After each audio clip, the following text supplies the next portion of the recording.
A kú déédé àsìkò yìí, kókó inú ìwé ìròyìn la mú wá fún yín láti inú àwọn ìwé ìròyìn ilẹ̀ Nàìjíríà. Orúkọ tèmi ni Ọmágbémisọ́lá Ọmọlọ́rọ̀mádẹ. Ilé-iṣẹ́ ìlà ojú òfurufú Ibom Airlines Limited ti figi gún fún èrò inú ọkọ̀ òfurufú tí wọ́n pe orúkọ rẹ̀ ní Comfort Emansin láti má ní àǹfààní àti wọ ọkọ̀ òfurufú mọ́ lẹ́yìn tí wọ́n rí bí ó ṣe dojú ìjà kọ ọ̀kan lára àwọn òṣìṣẹ́ inú ọkọ̀ òfurufú. Fídíò kan tí ó gba orí ẹ̀rọ ayélujára ni ó ṣe àfihàn bí Emansin ṣe ń fọ́ òṣìṣẹ́ yìí létí léraléra látàrí wípé wọ́n ní kí ó pa ẹ̀rọ ìbánisọ̀rọ̀ rẹ̀ kí ọkọ̀ tó gbéra. Nígbà tí ó ń fìdí ìṣẹ̀lẹ̀ yìí múlẹ̀, ilé-iṣẹ́ Ibom Air sọ nínú àtẹ̀jáde wípé ìṣẹ̀lẹ̀ yìí wáyé ní àná ọjọ́ àìkú bí wọ́n ti ń fẹ́ wọ ọkọ̀ láti Uyo wá sí Èkó. Àtẹ̀jáde ọ̀hún ṣàlàyé wípé ní kété tí ọkọ̀ yìí fẹ́ gbéra ni wọ́n darí omidan Emansin kí ó pa ẹ̀rọ ìbánisọ̀rọ̀ rẹ̀ gẹ́gẹ́ bí ó ti wà nínú òfin ìrìnàjò ọkọ̀ òfurufú fún ààbò. Ló bá yarí títí di ìgbà tí òṣìṣẹ́ mìíràn nínú ọkọ̀, pilot in command, fi ṣe ìkéde tí èrò ọkọ̀ tí ó wà ní ẹ̀gbẹ́ rẹ̀ fi gba ẹ̀rọ ìbánisọ̀rọ̀ yìí ní ọwọ́ rẹ̀ tí ó sì tẹ̀ ẹ́ pa.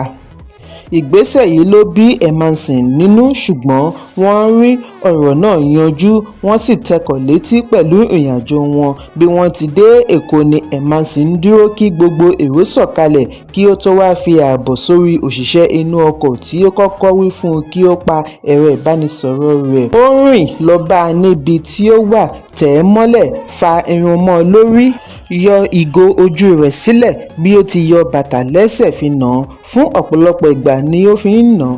Bí òṣìṣẹ́ inú ọkọ̀ kan ṣe gbìyànjú àti dá sí i ni ó fọ́ ìyẹn náà létí. Iléeṣẹ́ yìí tún ṣe ẹ̀sùn wípé arábìnrin yìí gbìyànjú àti fa fire extinguisher yọ láti sọ di ohun ìjà weapon. Ìgbésẹ̀ tí wọ́n ṣe àpèjúwe rẹ̀ ní ìgbìyànjú àti ba nǹkan jẹ́ kí ọkọ̀ má bàa ṣiṣẹ́ mọ́. Wọ́n ní èyí ṣe lòdì sí ààbò àwọn èrò inú ọkọ̀. Lẹ́yìn èyí ni a gbọ́ wípé wọ́n ti gbé arábìnrin yìí lọ ilé ẹjọ́ bí wọ́n ti fi pamọ́ sí ọgbà ìwà àtúnṣe Kirikiri ní ìpínlẹ̀ Èkó. Túndé Moshood tí í ṣe amúgbálẹ́gbẹ̀ẹ́ mínísítà fún ìgbòkègbodò ọkọ̀ òfurufú àgbà amòfin Festus Keyamo fìdí ìgbésẹ̀ yìí múlẹ̀ lórí ẹ̀rọ abánidọ́rẹ̀ẹ́ X lónìí. Ó ní ó ṣe pàtàkì kí èrò ọkọ̀ òfurufú máa ṣọ́ra. Oníwà pálapàla èrò ọkọ̀ Uyo sí Èkó ti ń gba atẹ́gùn ní ọgbà Kirikiri gẹ́gẹ́ bí Moshood ṣe kọ ọ́. Èyí ń wáyé lẹ́yìn ìkìlọ̀ àjọ NCAA wípé àwọn á fi ọwọ́ líle mú èrò ọkọ̀ tí ó bá lóun ya bàsì jẹ́ nítorí ó ṣẹ̀ ń pọ̀ jù. Irúfẹ́ ìṣẹ̀lẹ̀ báyìí wáyé láìpẹ́ yìí pẹ̀lú olórin Fuji King Wasiu Ayinde Marshal tí gbogbo ènìyàn mọ̀ sí Kwam1 bí ó ti gbìyànjú àti dá ọkọ̀ òfurufú tí ó fẹ́ gbéra dúró lẹ́yìn tí wọ́n lé e bọ́lẹ̀ nínú ọkọ̀. Ẹ̀kúnrẹ́rẹ́ ìròyìn wà nínú ìwé ìròyìn Punch tó jáde lónìí. Iléeṣẹ́ ọlọ́pàá ìpínlẹ̀ Ọ̀ṣun ti fi ọwọ́ ṣìkún òfin mú afurasí ọmọ ẹgbẹ́ òkùnkùn ayé confraternity lórí ẹ̀sùn wípé wọ́n ṣe ìkọlù sí Ọ̀ṣun Mall ní ìlú Òṣogbo pẹ̀lú ohun ìjà olóró. Nínú àtẹ̀jáde òní láti ọwọ́ agbẹnusọ ẹkùn iléeṣẹ́ ọlọ́pàá Abíọ́dún Ọ̀jẹ́lábí ni wọ́n ti ṣàlàyé wípé ọwọ́ ẹ̀ka anti-cultism tó àwọn afurasí wọ̀nyí ní ọjọ́ 7 oṣù kẹjọ lẹ́yìn ìtanilólobó láti ọ̀dọ̀ ará ìlú. Níbi ìṣẹ̀lẹ̀ mìíràn ni Ọ̀jẹ́lábí ti ní wọ́n fi ọwọ́ ṣìkún òfin mú ọ̀gbẹ́ni ẹni ọdún 28 Táíwò Hakeem ní ọjọ́ 8 oṣù kẹjọ lórí ẹ̀sùn wípé ó jí ọ̀pọ̀lọpọ̀ ẹ̀rọ ìbánisọ̀rọ̀ níbi wọ́n ti ń ṣe ọdún Ọ̀ṣun Òṣogbo. Lára àwọn nǹkan tí wọ́n rí gbà ní ọwọ́ rẹ̀ láti rí Samsung fóònù 2, Infinix kan, Vivo fóònù kan àti Tecno kan. Ó sì ti jẹ́wọ́ sí ẹ̀sùn. Agbẹnusọ wa rọ àwọn tí wọ́n pàdánù ẹ̀rọ ìbánisọ̀rọ̀ nígbà ayẹyẹ Ọ̀ṣun Òṣogbo kí wọ́n kàn sí i láti gba ẹ̀rọ ìbánisọ̀rọ̀ wọn padà. Ó fi kún un wípé láìpẹ́ wọ́n á fi ojú gbogbo àwọn afurasí ba ilé ẹjọ́ lẹ́yìn ìwádìí. Ẹ̀kúnrẹ́rẹ́ ìròyìn wà nínú ìwé ìròyìn Punch tó jáde lónìí. Àwọn ọmọ ẹgbẹ́ òṣèlú All Progressives Congress APC ní ìpínlẹ̀ Èkìtì lábẹ́ Concerned APC Patriots CAP ti kọ̀ láti gba igbákejì gómìnà Monísádé Afúyẹ́ gẹ́gẹ́ bí olùdíje du ipò running mate pẹ̀lú gómìnà Bíọ́dún Oyèbánjí fún ètò ìdìbò gómìnà ọdún 2026.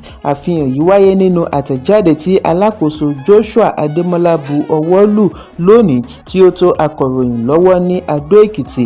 Adémọ́lá ní yíyan Afúyẹ́ yóò dàbí ìgbà tí ènìyàn ṣi ọmọ gbé nítorí kò ní agbára fún ipò igbákejì gómìnà. Ẹgbẹ́ yìí ṣe ẹ̀sùn wípé àwọn ìpéjọpọ̀ tí ó ṣe pàtàkì tí ó yẹ kí ó bá wọn kópa gẹ́gẹ́ bí aṣojú gómìnà ni kì í yọjú sí, àfi kí ó máa fi iṣẹ́ rán àwọn òṣìṣẹ́ ìjọba yòókù tàbí kí wọ́n má tiẹ̀ yọjú síbẹ̀ rárá. Àtẹ̀jáde ọ̀hún ṣàlàyé wípé ìpínlẹ̀ wọn tí wọ́n mọ̀ gẹ́gẹ́ bí ìpínlẹ̀ tí ó ní àwọn tí ó kàwé jinlẹ̀ ti ń kó ìtìjú bá wọn pẹ̀lú bí wọ́n ti yan ẹnìkan tí wọn kò mọ bí ó ṣe kàwé tí wọ́n ń pè ní igbákejì gómìnà. Ẹgbẹ́ ní àwọn ní ìgbàgbọ́ wípé àṣìṣe ni ìyànsípò rẹ̀, èyí kò tún gbọdọ̀ wáyé mọ́, kí wọ́n rí i dájú wípé wọ́n yan ẹni kàwé dáadáa tí ó sì ní agbára fi rọ́pò rẹ̀. Wọ́n ní ìṣòro liability ní Afúyẹ́ jẹ́ fún ìṣèjọba yìí láti ọdún mẹ́ta sẹ́yìn tí wọn kò rí kókó iṣẹ́ tí ó gbé ṣe gẹ́gẹ́ bí igbákejì gómìnà. Wọ́n fìdí ẹ̀ múlẹ̀ wípé àwọn kò ṣe lòdì sí yíyan obìnrin fi rọ́pò rẹ̀ tàbí kí wọ́n yan ẹlòmíràn ní ìlànà ẹlẹ́kùn-ò-jẹkùn. Kókó ibẹ̀ ni wípé kí ẹgbẹ́ wá ẹlòmíràn fi rọ́pò rẹ̀. Nígbà tí ó ń fèsì, akọ̀wé fún APC ìpínlẹ̀ Èkìtì Ṣẹ́gun Dípẹ̀ ṣe àpèjúwe ọ̀rọ̀ CAP ní èròǹgbà tí kò lẹ́sẹ̀ ńlẹ̀. Ó ní Afúyẹ́ kájú ẹ̀, ó ṣe é fọkàn tẹ̀, ó tún jẹ́ olóòtítọ́. Dípẹ̀ ní ohun tí wọ́n ń béèrè fún kò lè ṣeé ṣe nítorí iṣẹ́ rẹ̀ pé bẹ́ẹ̀ ni kì í ṣe ẹgbẹ́ ni ó yàn án, ó kọjá agbára wọn. Ẹ̀kúnrẹ́rẹ́ ìròyìn wà nínú ìwé ìròyìn Vanguard tó jáde lónìí. Igbákejì ààrẹ Kashim Shettima ti ṣe àpèjúwe mínísítà àná fún ètò ọ̀gbìn àti ìdàgbàsókè ìgbèríko Olóyè Audu Ogbe ní ọ̀kan lára adarí orílẹ̀-èdè tí ó ní àfiyèsí fún ọjọ́ ọ̀la tí ìgbìyànjú rẹ̀ lórí ìpèsè oúnjẹ fìtàn balẹ̀ nínú ìdàgbàsókè ìtàn orílẹ̀-èdè. Shettima tí ó darí ikọ̀ aṣojú ààrẹ Bọ́lá Tinubu láti lọ ṣe àbẹ̀wò sí ìbánikẹ́dùn sí ẹbí Ogbe ní ìlú Àbújá ní ìpapòdà àgbà ọ̀jẹ̀ yìí jẹ́ òfò ńlá fún orílẹ̀-èdè, bí ó ti gba àdúrà fún ẹ̀mí rẹ̀ tí ó sì fi ìgboyà rẹ̀ hàn wípé iṣẹ́ àṣeélẹ̀ Ogbe yóò tẹ̀síwájú àti máa jẹ́ àwòkọ́ṣe fún ìran tí ó ń bọ̀. Ẹ̀kúnrẹ́rẹ́ ìròyìn wà nínú ìwé ìròyìn The Nation tó jáde lónìí. Igbákejì akọ́nimọ̀ọ́gbá tuntun fún ikọ̀ Shooting Stars ní ìlú Ìbàdàn ìpínlẹ̀ Ọ̀yọ́ Akin Olówókéré ni a gbọ́ wípé ó ṣubú lulẹ̀ lówùúrọ̀ òní ó sì gbabẹ̀ dèrò ọ̀run. Títí di àsìkò ìkóròyìn yìí jọ kò tíì sí àtẹ̀jáde lórí ohun tí ó ṣe okùnfà ikú rẹ̀, ṣùgbọ́n àwọn tí ọ̀rọ̀ ṣojú wọn sọ fún akọ̀ròyìn wípé ó ṣubú lórí pápá níbi ìdárayá tí ń lọ lọ́wọ́, wọ́n sì gbé dìgbàdìgbà re ilé ìwòsàn. Níbẹ̀ ni wọ́n ti fìdí ẹ̀ múlẹ̀ wípé ó ti di olóògbé. Ìwádìí jẹ́ kó di mímọ̀ wípé agbábọ́ọ̀lù àná fún ikọ̀ Sunshine Stars ní Àkúrẹ́ yìí múdì lọlẹ̀ bí ó ti ń ṣiṣẹ́ lọ́wọ́ kí wọ́n tó dù ú. Àìpẹ́ yìí ni wọ́n ṣíṣọ lójú rẹ̀ gẹ́gẹ́ bí ọ̀kan lára àwọn akọ́nimọ̀ọ́gbá ikọ̀ Olúyọ̀lé Warriors lẹ́yìn tí wọ́n pínyà pẹ̀lú ikọ̀ tí Gbénga Ògúnbọ̀tẹ̀ ń darí. Ẹ̀kúnrẹ́rẹ́ ìròyìn wà nínú ìwé ìròyìn Punch tó jáde lónìí. Kókó inú ìwé ìròyìn tòní kò ní jù báyìí lọ. Ẹ pàdé mi lọ́la fún àkọ́tún ìròyìn. Kí a tó lọ, ẹ má ṣaláì fi àkíyèsí yín ránṣẹ́ kí ẹ sì bá wa subscribe sójú náà wa lórí YouTube kí kókó inú ìwé ìròyìn lè máa tẹ̀ yín lọ́wọ́ ní kíákíá.